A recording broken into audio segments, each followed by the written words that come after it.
nationale, nous allons mettre en place toutes les mesures nécessaires. Si on accepte les recommandations, qui va être tenu responsable de ce fiasco? En 2006, les conservateurs se sont engagés à acheter les F-35 avec l'argent des Canadiens sans garantie que les entreprises d'ici en profiteraient.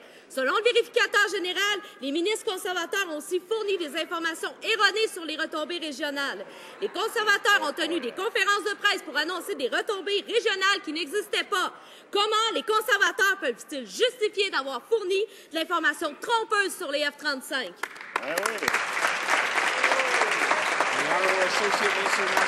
Le ministre associé de la Défense nationale. Monsieur le Président,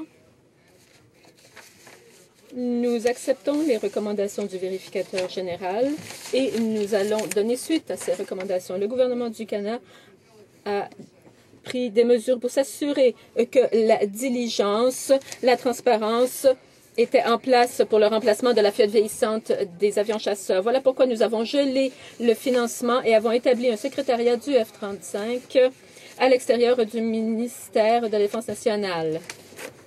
Ce que les conservateurs devraient faire, c'est s'excuser d'avoir trompé les Canadiens. Monsieur le Président, Travaux publics est censé de superviser les grands projets d'acquisition. Et en 2009, ils ont eu l'occasion de sonner l'alarme. Mais selon le vérificateur général, ils ont échoué à faire preuve de diligence. Qui était alors ministre des Travaux publics? Qui est resté les bras croisés? Le député de Mégantic-l'Érable, évidemment.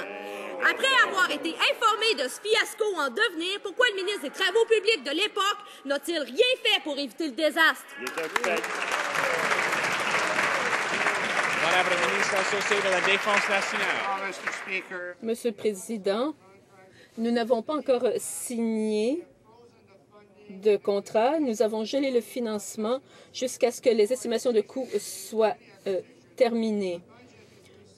Comme nous l'avons dit, Monsieur le Président, un budget a été établi et nous allons respecter ce budget. Le député de